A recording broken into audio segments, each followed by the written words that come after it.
Lasa tetsy Mahamasina ny matso ho fanamariana ny 7 taona ny fahaleovantena ny Madagasikara. Boriboritany faharoa, zazalahy kely 430 no vita didipotra mamaimpoana. Tatitra avy amin'ny banky iraisam-pirenena, 430 ankehitriny ireo firenena mahantra indrindra maneran-tany. Magnano mbola tsara tsika jiaby izay manaraka ny fahitalavitra MBS amin'izao matonaly izao. Tonga soa indray ato amin'ny fotoagna ny vaovao. Ety am-piandohagna ihany koa moa dia tsara ny miarahaba antsika jiaby izay natratra n'izao asaramanitra izao fetin'ny malagasy jiaby satria fahatsiarovagna ny nahazoana ny fahaleovantena ny Madagasikara. Feno 7 taona niany tokoa izay daty nahazoana ny fahaleovantena ny Madagasikara izay. Manodidina izay indrindra no anomboantsika n'izao vaovao izao. Raha araka ny tatitra izay voaray moa vita somatsara ny arivariva teo ny matso lehibe izay notanterahana tetsy amin'ny kianjabeny Mahamasina ary tao afaran'izay kosa dia nanomboka ny podium na ny fampisehoana ataon'ireo mpanakanto maromaro izany. Manoloana izay indrindra dia nisy araka ny tatitra voaray ny ariva teo ny fibosesehana nataon'ireo vahoaka hiditra ao anatin' izany kianjabeny Mahamasina izany ka nisy ny voakitsaka teo ampidirana. Raha ny tatitra nataon'ny pakasary ny MBS izay manao ny fanadihadiana eny amin'ny hôpitaly HGR amin'izao fotoana izao dia 540 ny isan'ireo maty vokatra izany fifanosehana teo ampidirana izany ka ny 10 amin'ireo manangy ary ny 5 kosa lehilahy. Ankoatra izay dia mihoatra ny 10 ny isan'ireo fantatra fa maratra aloha raha ny tatitra farany azonay tamin'ity matonaly ity.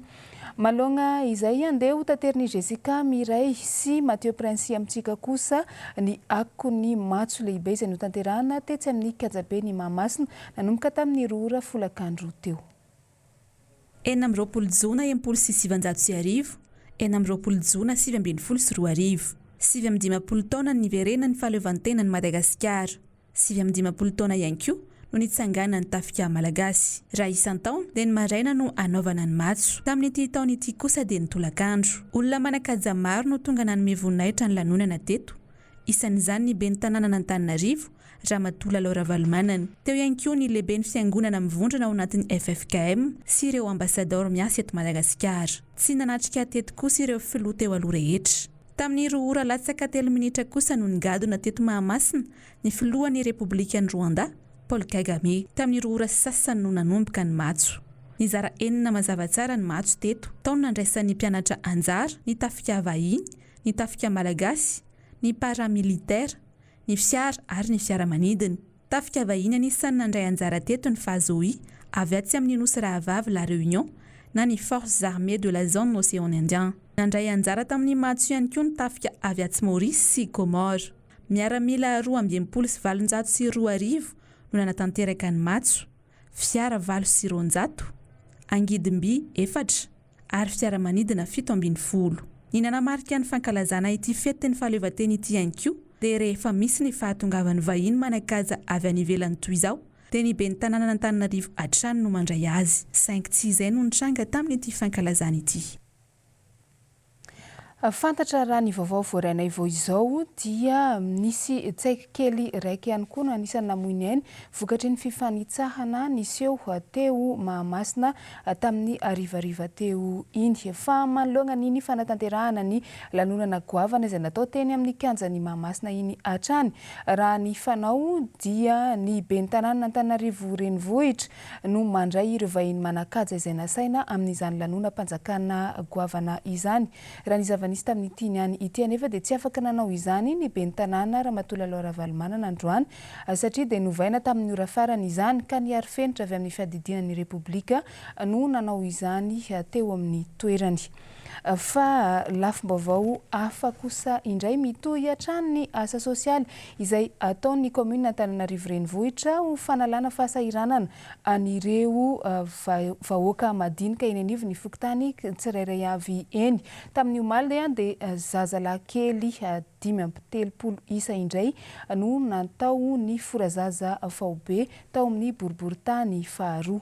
Ny andindin'izay tateriny Noro Fitiavana. Zazalahy kely misa 430 no vita sovana tao amin'ny boriboritany faharoa ny andro ny 20 jona 2012 ka ireo zazalahy nanomboka eo amin'ny 2 taona hatramin'ny 4 taonany miakatra noho na natanterana izay famorana izay araka ny nambarany tompona andraikitra. Ny boriboritany faharoa ihany no ny andraikitra ireo rehetra tokony ho ampiasaina amin'izany toy ny mpitsabo izay avy eo anivo ny BMH Isotry, ny fanafody ary ireo kilalao sy ny malabary ho an'ny zaza vita asoavana. Marina moa zany didipotra fobe zany dia niantsona ireo zaza rehetrarehetra eto amin'ny boriboritany faharoa efa fokotany izay niisa 9 fiantsona moa dia nanomboka tamin'ny volana Mey teo ary mifarana tamin'ny volana Jona teo ka 9 fitambarana.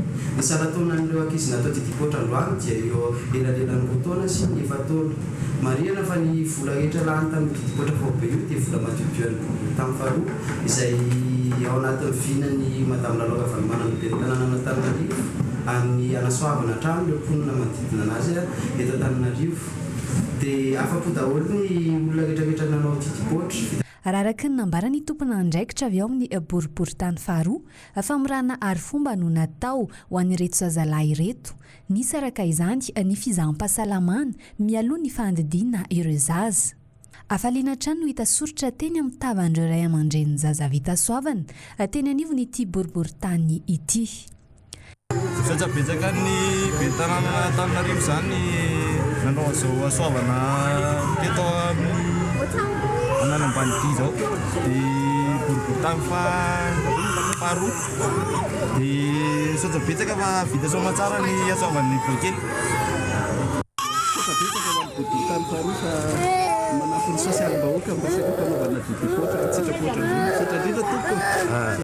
Tafiditra tanteraka ao anatin'ny vaindohan-draharaha Andramatoa ben'ny tanàna n'Antananarivo renivohitra Lalora Valomanana ny fanampiana sy ny fanamaivana ny fahasairana ny mponina toy izao. Efa asa sosialy fanao isan'ny taona ny famorana faobe toy izao.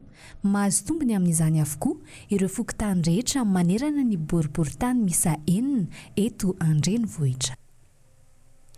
Izay ny momba niny eo amin'ny endrika maro moa ny sehoany izay asa sosialy karakarain'ny komina Antananarivo renivohitra izay tariny ben'ny tanàna Lalora Valomanana izay. Fa impodianantsika kely ny koragna mahakasika ny akon'ny fankalazana ny 20 ny volana Jona tamin'ity niany ity.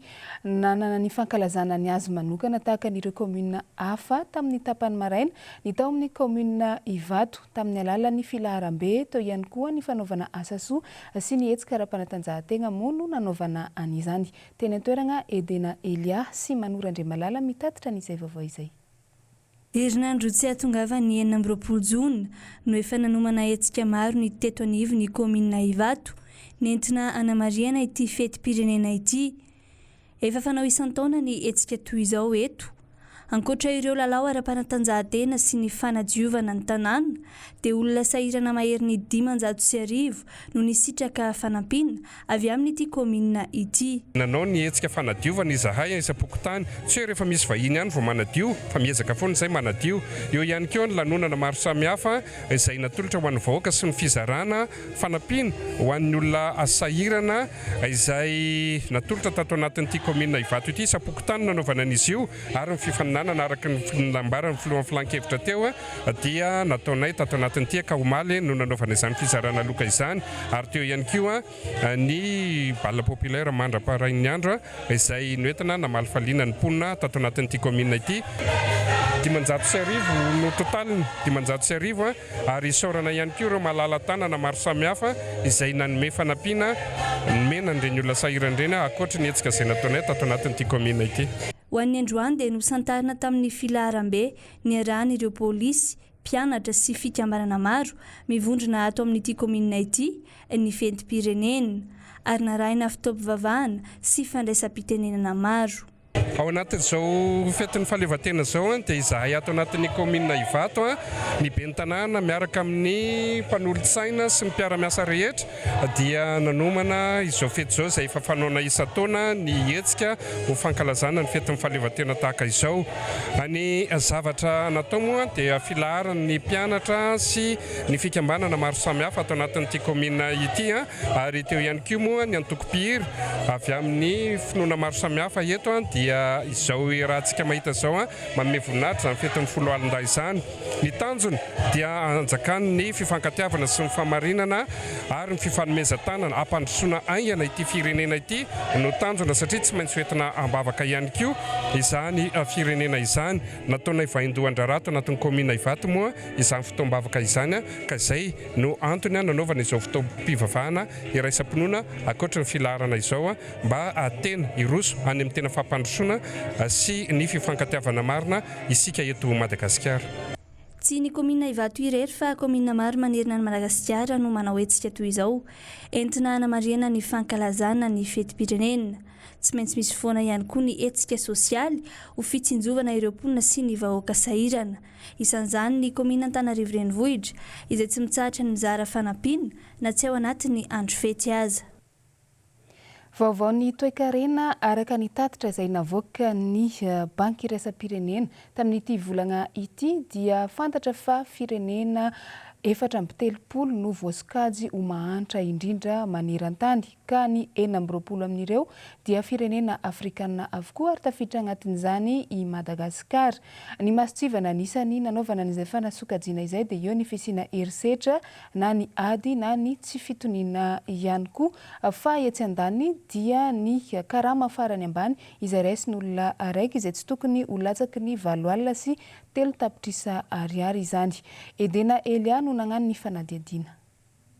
Namoaka ny tatitra mikasika ireo firenena mahantra maneran-tany indray ny teo anivon'ny banky iraisam-pirenena tamin'ity volana Jona ity. Navoakan'izy ireo tamin'izany fa misa 430 ireo firenena mahantra amin'izao ary 40 amin'ireo dia firenena afrikanina avokoa. Misy ny masotsivana nanasokajiana ireo firenena ireo ho isan'ny mahantra dia ny fahafantarana fa mbola latsaky ny $5,700 na 7 alina sy 10 tapitrisa ariary ny karama raisin'ny olona iray ao amin'ny firenena 430 io. Tafiditra ao anatin'izany i Mali, Niger, Eritrea, ny Repoblika Demokratika ny Congo ary Madagasikara izay voasokajy ho tena mahantra indrindra. Mahatratra 50% ireo olona tena mahantra indrindra maneran-tany ao anatin'ity firenena afrikanina ity. Eto Madagasikara manokana dia voalaza fa 2 ariary ny karama farany ambany indrindra. Izany hoe mbola 500 ny karama farany ambany voalaza ny banky iraisam-pirenena. Hatreto dia mbola ireo mpiasa mpanjakana ambony na ireo mpiasa eo anivon'ny orinasa tsy miankina tantanin'ireo vahiny no afaka misitraka io karama 3 tapitrisa ariary io. Hatramin'ny taona 2023 anefa misy firenena manodidina ny 230 eo no tsikaritra fa niezaka niala tao anatin'io fanotrana lalina io tamin'ny alalan'ny fanatsarana ny toe-karena ao aminy. Tafiditra ao anatin'izany ireo firenena mahay mitrandraka sy manondrana ny solika ao aminy. Isan'ny antony tsy mbola mahatafavoaka ireo firenena 430 voasokajy mahantra ireo ny fisian'ny ady, ny herisetra ary ny tsy fitoniana indrindra eo amin'ny lafiny politika. Misy amin'ireo firenena mahantra ireo no miantehitra loatra amin'ny fambolena ary mihevitra fa mahavita tena. Ny fiovaovan'ny toetrandro anefa etsy ankilany manimba izay voly izay.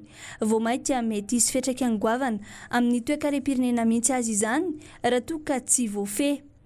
Izany rehetra izany no mahatonga ny firenena mitrosa lava amin'ireo firenena lehibe ary vao mainka manasongadina ny fahalemen'ilay gouvernement. Tsara ny manamarika fa misy 40 amin'izao ireo firenena lehibe azo lazaina fa efa nahatafapetraka tsara ny toe-karena ary misongadina maneran-tany araka ity tatitra navoaka ny banky iraisam-pirenena ity hatrany. Ikoragna vaovao hafatsika anatin'ity fanadidina manaraka ity. Misy ny olo izay namendrana ary talenta manokana ahafahany manasoa ny manodidina fa eo ihany koa ny fitadiavam-bola ivelomana. Ho an'ity manangy raiky ity dia ny fanorana no talenta izay nananany mitsabo anireo olona izay folaka na ireo izay marary ihany koa tsy iza zany fa inendravao na iravao-panoatra no ahafantarany maro azy. Hoaratsika ny izay fanadidina izay nataony Noro Fitiavana sy Manora Andriamalala. Tsy ny olona rehetra no teraka hianotra avokoa fa misy ireo karazan'olona efa voatokana natao ahia io asa fanorana io. Asa fanorana izay manasitrana ny marary toy ny folaka eto ny resaina. anisan'izany ny endravao na iravao-panotra amin'ny hafantarany maro azy mipetraka enina mehana. Marina fa 12 taona monja dia efa nainanotra izy izay lova avy tamin'ireo ray aman-dreniny. Lova tamin'ny ray aman-dreniko. Ray aman-dreniko taloha tany izany dia lovan'ny mamako. Izao sary mamako ray aman-dreny. Dia avy indray izao sary soamanao. Tonga dia aizy tsofin'ny rano dia tonga dia mahay dia nanomboka 12 taona nanotra. Menaka sy roza. Izay ihany fampiasaiko amin'ny dia mandoro zavatra raha ohatra ka hoe misy ilaina zavatra mitapahana. Betapelo ny kiravo tonga eto misy mipitsaka mihitsy ary ny taolana. Tena mipitsaka tena taolana mivoaka avelany hiditra fa tafaverina. Tsara ny mampafantatra fa toy ny olombelona rehetra iny endravao rehefa tody sy fahasalamana dia avy hatrany mamonjy ireny tobim-pahasalamana ireny. Amin'ny malova avy amin'ny ray aman-dreny ity asa fanorana ity raha ny fanazavana dia efa manana ny andimby azady ny endravao rehefa tonga ny fotoam-pahanterany tsy izy akory izany fa ny zanany ihany. Tsy mahavita tena kosa hoe mba manatina mpitsabo tsy afaka indrindra ny zanako. Tsy mbola manolotra anazy azy izy vao afaka manao. Efa tonga ny fahaterako na sanatria tsy fahafatesako trafika izany dia ohatr'izay dia manao izy. Fa raha hoe fahaterako izany dia mitsodrano anazy mandimby amin'izay ianao fa efa tsy mahavita intsony. Tsy ny asa fanorana ihany moa no andraikitra saniny endravao fa ny resaka fambolena sy ny fiompiana ihany koa. Amin'ny ankapobeny ho azy manokana asa sosialy sy fanasoavana ny vahoaka ny asa fanorana fa tsy dia natao fitadiavam-bola loatra. Eo amin'ny vaovaon'ny fanatanjahantena kosa indray raha ny fantatra ny maro fa tamin'ity niany ity tamin'ny 5 ora sasany teto amintsika teo dia nisy ny lalao baolina kitra amin'ny fiadinany tompon-dakan'ny Cannes 7-12 sy 2 atao any Egypte ka tamin'ny 5 ora sasany teo no nifandona i Nigeria sy Guinée ka i Nigeria no nahazo isa ray ary Guinée kosa isa aotra raha araka ny laharana vonjimaika araka izany satria ao anatin'ny vondrona B misy any Madagasikara no misy anireto nifaninana tamin'ny arivariva teo ireto dia toy izao ny filaharana vonjimaika ny amin'ny izany. I Nigeria no voalohany ao anatin'ny vondrona B izay manana isa enina, i Madagasikara no faharoa izay manana isa ray ary manaraka azy eo Guinée manana isa raika ihany koa ary Burundi kosa no fahaefatra manana isa 8 araka ny laharana vonjimaika hatrany moa izany. Andrasana ny fiaonan'ny Madagasikara izay amin'ny alalan'ny ekipa Barea amin'ny rang amaray fa 17 ny volana Jiona 7-12 sy 2 amin'ny 5 ora sy sasany eto amintsika izany hiaona amin'ny Burundi mo ny ekipa pirenena malagasy amin'io amaray io.